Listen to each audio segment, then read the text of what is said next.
The signal pierced through the endless void of space, carrying with it a desperate plea that would forever change humanity's place in the galaxy. Dr. Elena Martinez sat bolt upright in her chair at the Arecibo 2 Deep Space Listening Station, her coffee forgotten as she stared at the incoming transmission patterns dancing across her holographic display. "This can't be right," she muttered, fingers flying across the haptic interface. The signal was too precise, too structured to be natural phenomena. After 15 years of scanning the stars for signs of intelligent life, she knew she was looking at something extraordinary. The message repeated in perfect mathematical intervals, its pattern unmistakable. First contact. But this wasn't the ceremonial greeting humanity had prepared for. This was a cry for help. Within hours, the highest levels of Earth's United Space Command were gathered in an emergency session. Fleet Admiral James Chen paced before the assembled leadership, his weathered face illuminated by the holographic projection of the alien distress signal.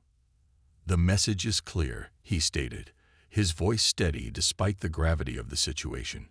"An advanced alien research vessel is trapped on what they call a Class X world. Their environmental systems are failing, and they've lost over half their crew to the planet's extreme conditions." "What kind of conditions are we talking about?" asked General Sarah O'Connor, her Irish accent thick with concern. The Admiral gestured, and new data streams filled the air. Surface temperatures averaging -200 degrees Celsius, atmosphere thick with methane ice crystals, gravity nearly twice Earth normal. The aliens call it the frozen tomb. 3 rescue attempts by other alien civilizations have already failed. A murmur ran through the assembled leaders. Dr. Martinez, invited to the meeting as Earth's foremost xenocommunications expert, studied the environmental data with growing excitement. "These conditions," she said, drawing everyone's attention, "they're not so different from our deep-sea research stations near the methane vents. Humans already work in similar environments." Admiral Chen nodded. "Exactly. What these advanced species consider impossible, we've been dealing with since the Industrial Revolution. The aliens think this planet is too hostile for any civilized species to survive on its surface." A grim smile crossed his face. "They don't understand what it means to evolve on a death world." "Earth is classified as a death world?" O'Connor asked, surprise evident in her voice.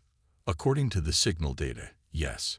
Our gravity, atmospheric pressure, temperature extremes, and indigenous life forms are considered extremely dangerous by galactic standards. What we call normal would kill most sentient beings in the galaxy." Dr. Martinez pulled up more signal data. "There's something else. The trapped research vessel. They were studying ancient ruins they found beneath the ice. Whatever's down there, it was important enough for them to risk landing on a Class X world." The room fell silent as the implications sank in. Humanity's first contact with alien life wouldn't be a diplomatic exchange or cultural celebration. Instead, they were being called to do what they did best: survive the unsurvivable. Admiral Chen straightened his uniform. "I'm calling for volunteers. We need our best deep-sea experts, Arctic researchers, and heavy-gravity specialists. People who know how to work when everything goes wrong and technology fails. The aliens won't expect much from us," Dr. Martinez added, reviewing the transmission. "They consider us a primitive species because we come from a death world. They don't understand that's exactly why we'll succeed where they failed." Within days, Operation Snowblind was launched. The U.S. Shackleton, Earth's most advanced polar research vessel, was quickly retrofitted for space travel. Its crew, hand-picked from the most extreme environments on Earth, began intensive training for the rescue mission. Commander Diana Patel, a veteran of deep-sea methane vent research, led the technical team in modifying their equipment. "Forget their fancy force fields and anti-gravity systems," she told her crew as they worked. "We're going back to basics. Mechanical backup systems, redundant life support, and good old-fashioned human ingenuity." The alien observers who arrived to assist The primitive humans were shocked by what they saw. Instead of delicate environmental suits with energy shields, the humans were building rugged mechanical exoskeletons. Where other species relied on artificial gravity systems, the Shackleton's crew trained in crushing pressure chambers that would kill most alien life forms. As launch day approached, Admiral Chen met with Commander Patel one last time. "The galaxy is watching," he said, looking out at the stars. "They think we're sending our people to die on that frozen rock." Patel checked the seals on her experimental deep-cold suit, a gleam in her dark eyes. "They don't understand, sir. Humans don't just survive in extreme conditions. We thrive in them. It's time to show the galaxy what Deathworlders can really do."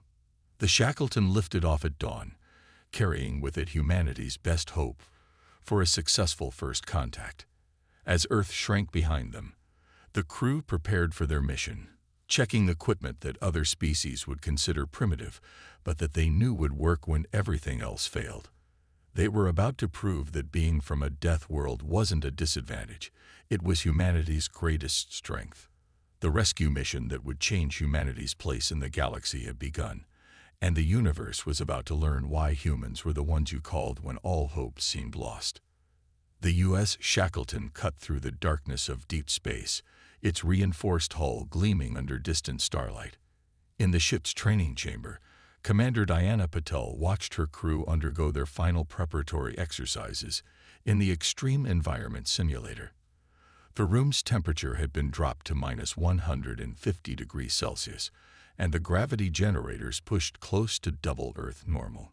Dr. Yuki Tanaka, the team's cold weather survival specialist, moved through the crushing pressure with practiced ease, her mechanical exosuit whirring softly with each step. After 3 weeks of training, the crew had adapted to conditions that would incapacitate most alien species. "Status report," Patel called through the comm system, her breath visible even inside the heated command center. "Environmental systems holding steady," Yuki responded, checking the readouts on her suit's mechanical backup displays. "The new methane-resistant seals are performing better than expected." The ship's chief engineer, Marcus Rodriguez, appeared on the training room's observation deck, his dark features animated with excitement. "Commander, you need to see this. The alien technical database they sent us. I think we've been looking at it all wrong." In the ship's engineering lab, Rodriguez pulled up holographic schematics of previous failed rescue attempts. "Look at their approach," he said, pointing to the elaborate environmental systems. "They're trying to push the environment away, create a bubble of normal conditions. But that takes massive amounts of power. And when the power fails, everything fails," Patel finished, understanding dawning. "So what's your solution?" Rodriguez grinned, pulling up designs for their modified equipment. "We work with the environment, not against it. Our suits don't fight the cold. They use it. The methane ice becomes part of our cooling system. The high gravity helps power our mechanical backup generators." A subtle vibration ran through the ship, and First Officer Sarah Chen's voice came over the intercom. "Commander, to the bridge. We're approaching the target system." The Shackleton's bridge hummed with activity as Patel arrived. Through the reinforced viewports, a pale blue giant star cast an eerie light across the command center. Orbiting it was their destination, a world that looked like a crystal ball carved from ice. "Sensors are picking up the alien distress beacon," reported Communications Officer Raj Patel, no relation to the commander. "Signals weak but steady, also detecting debris in orbit. Looks like pieces of the failed rescue ships." Dr. Elena Martinez, who had joined the mission as their xenocommunications expert, worked quickly at her station. "Incoming transmission from the surface." Patching it through. A weak, ethereal voice filled the bridge. "This is lead researcher Xylix of the galactic science vessel Luminous Inquiry. Please, if anyone is receiving this, our primary systems are failing. We have maybe 3 planetary rotations left before." "This is Commander Diana Patel of the Earth vessel Shackleton," Patel responded, her voice steady. "We've received your distress call and are preparing rescue operations." There was a long pause, When Xylix's voice returned, it carried a mix of disbelief and desperate hope. Earth, the death world. You're the ones who answered our call. That's right, Patel confirmed. We're about to show you why being Deathworlders makes us uniquely qualified for this mission. As the Shackleton moved into orbit, their sensors painted a clearer picture of the challenges ahead. The planet's atmosphere was a swirling maelstrom of methane storms.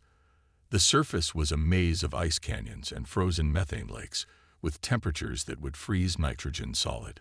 Their shelter is built into a massive ice cliff, Chen reported, studying the tactical display. But these readings, there's something else down there.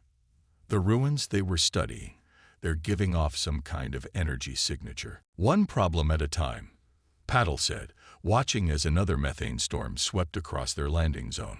Raj, send them our approach plan. Let them know we're coming down. When the aliens received the humans' rescue strategy, their response was immediate and alarmed. This is madness. Xylix protested. Your primitive vessels cannot possibly withstand direct exposure to these conditions. The last rescue team tried to land in a storm like this. We watched their ship shatter. Rodriguez keyed his comm from engineering. With all due respect, he said, monitoring the Shackleton systems, their ship shattered because they relied too much on energy shields and artificial environmental bubbles. We're doing this the Earth way. The Earth way meant using the storm itself to their advantage. The Shackleton's hull had been reinforced with lessons learned from deep-sea submarines. Their landing thrusters were designed to work in crushing pressures that would implode normal engines. Even their backup systems had backups, all mechanical, all tested in conditions that would kill most sentient life. As the crew made their final preparations, Patel gathered them for one last briefing.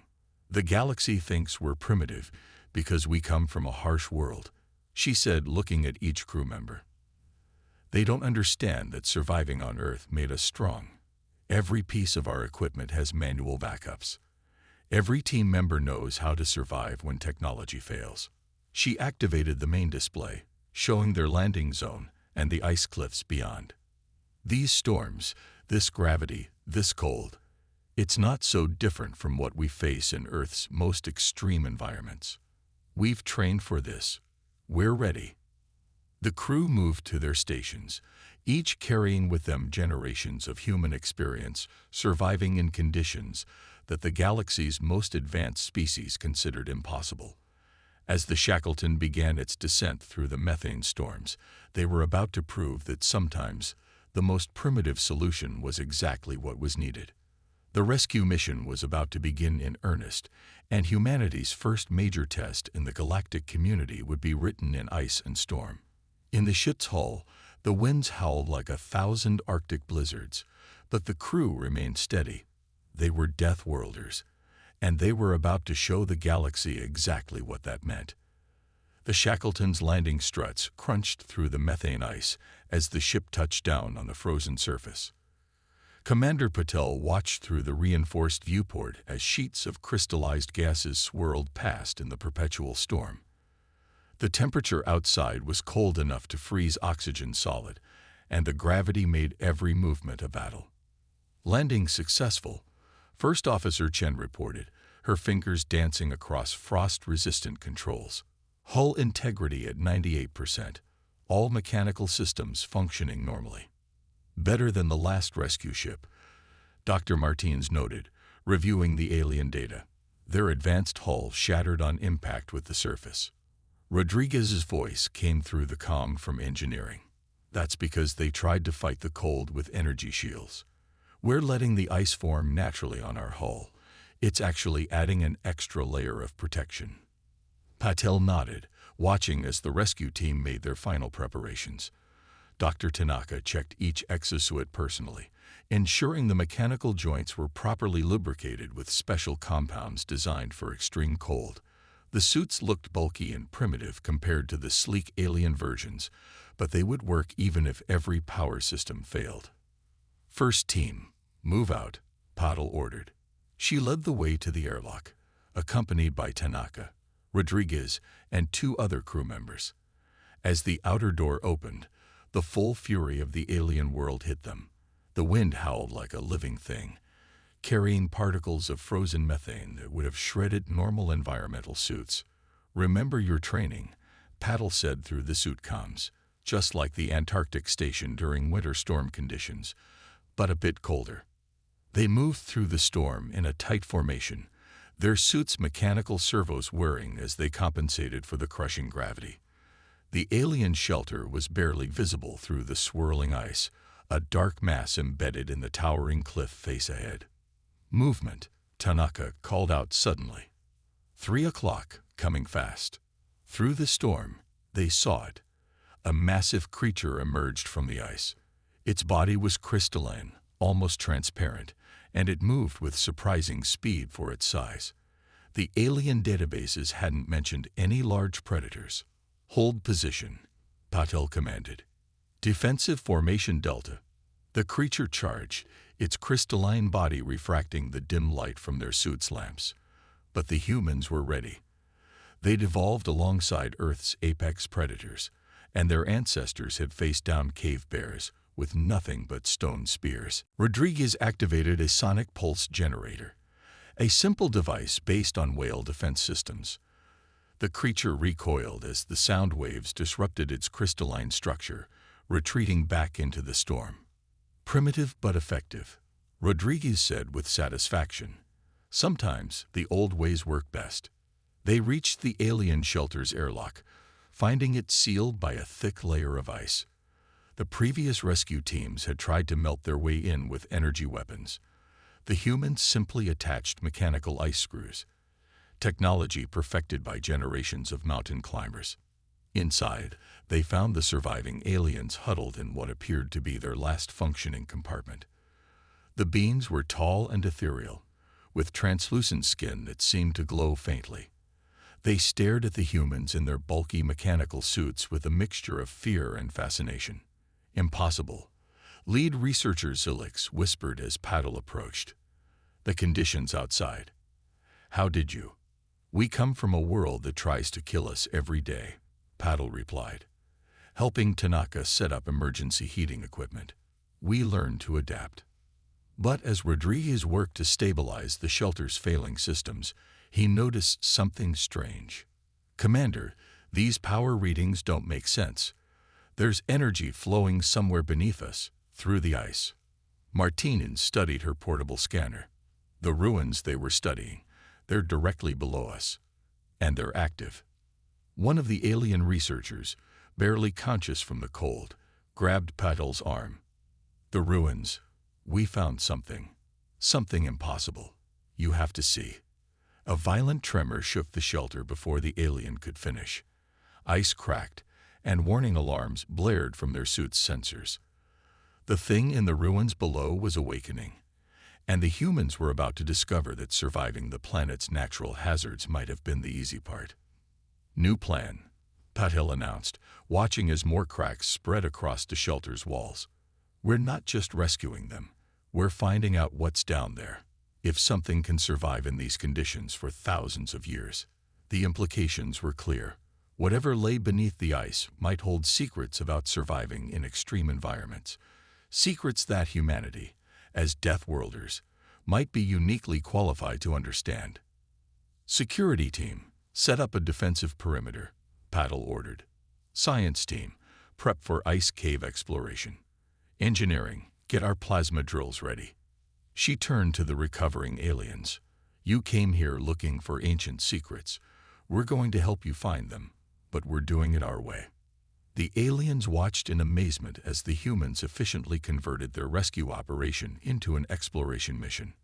Where their own species would have needed days to recalibrate their advanced equipment, the humans simply adapted their existing tools and strategies.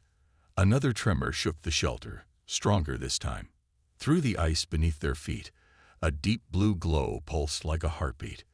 The ruins were calling to them, and the humans, Deathworlders, survivors, adapters, were ready to answer.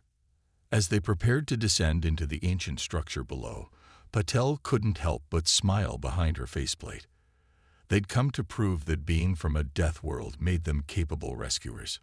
Now they might prove it made them something even more important. The key to unlocking secrets that the galaxy's most advanced species couldn't reach. The plasma drill cut through the ancient ice with a sound like breaking glass, releasing plumes of steam into the frigid air. Commander Patel led the descent team down through the widening tunnel, their suit lamps illuminating walls of crystalline ice that had remained undisturbed for millennia. These formations, Dr. Martinez observed, scanning the tunnel walls. They're not natural. Something carved these passages long ago.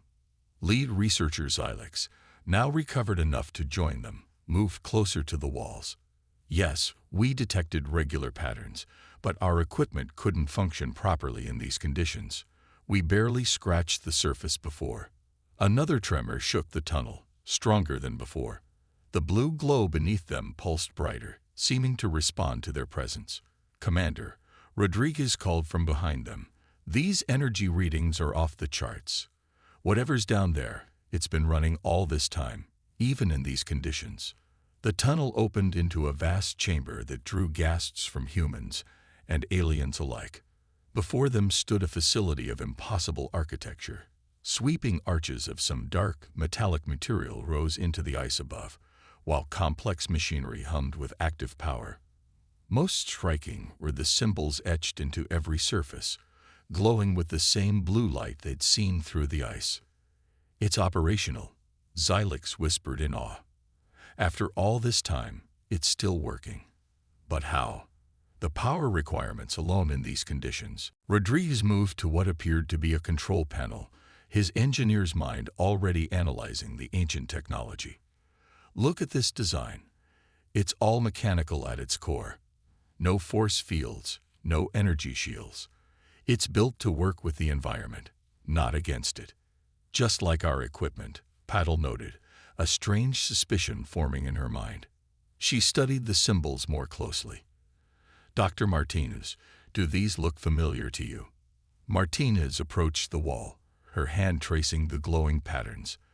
"They're similar to markings we found in deep caves on Earth, markings we thought were just primitive art."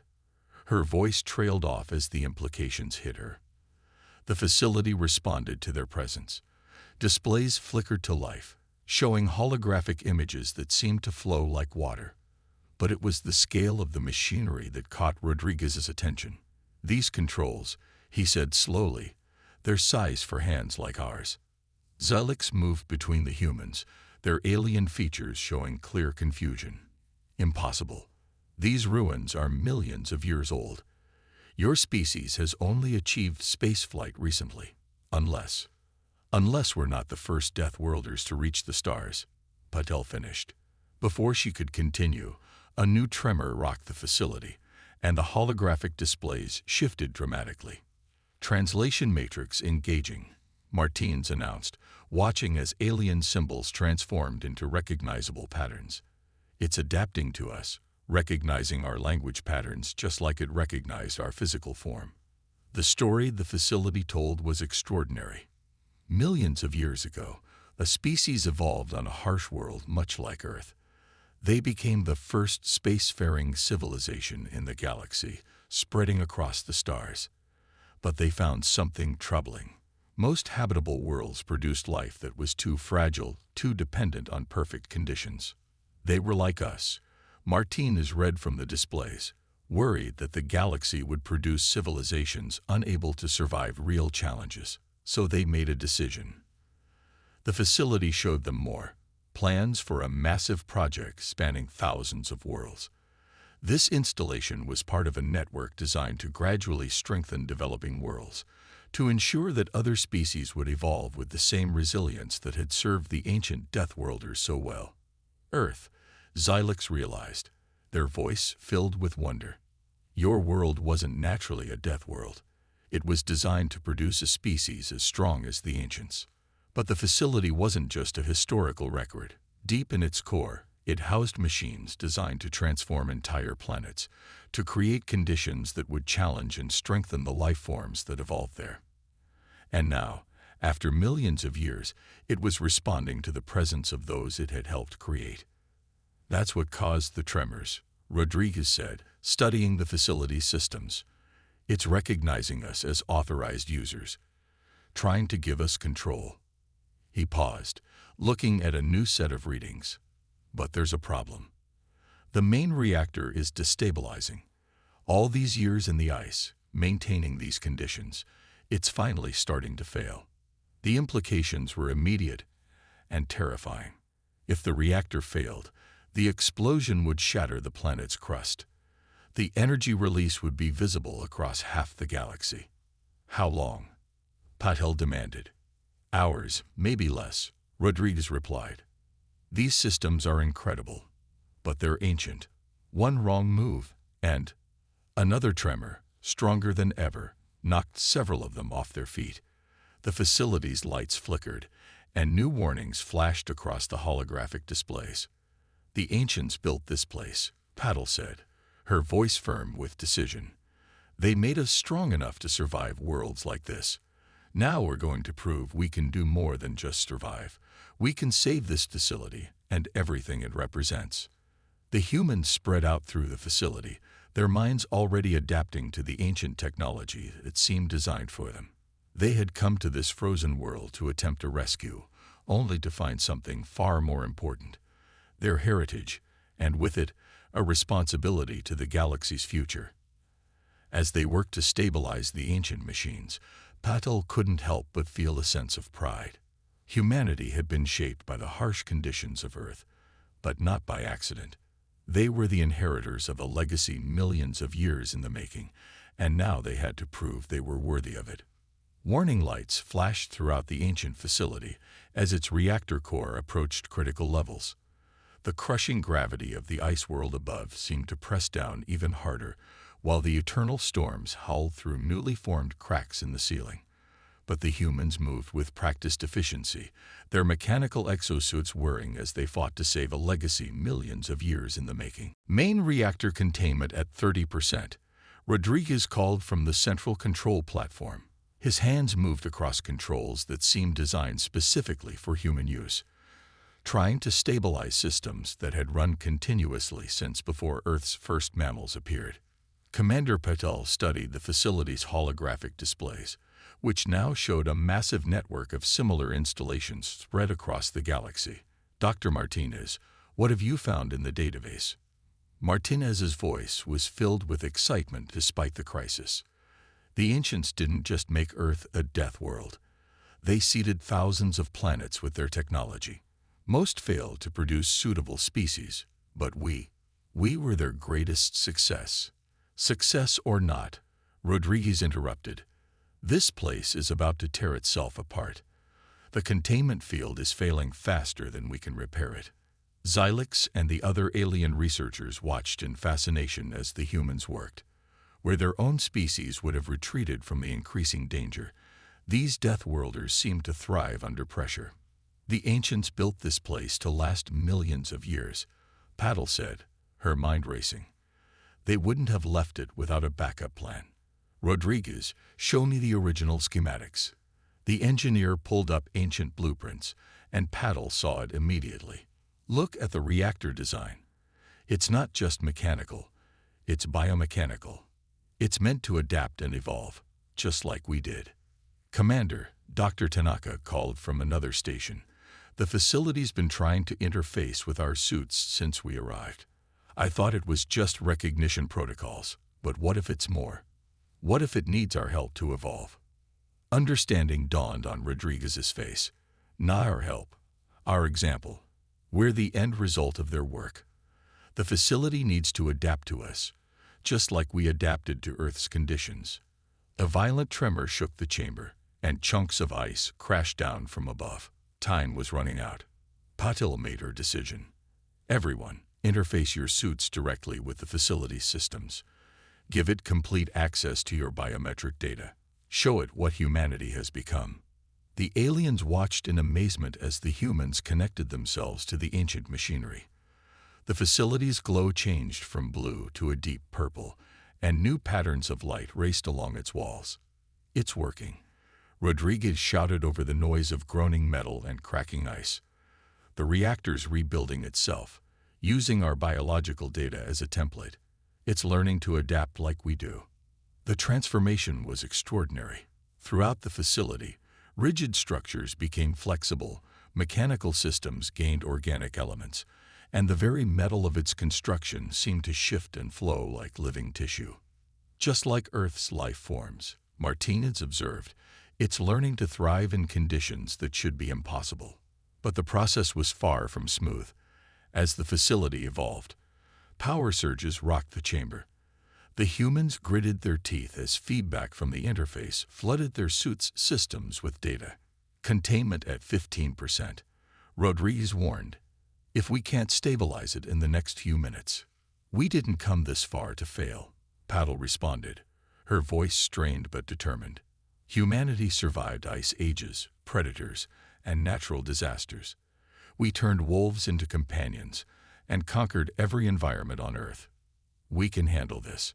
She turned to her team. Rodriguez, redirect power through the auxiliary systems. Tanaka, use your cold weather protocols to help stabilize the thermal reactions.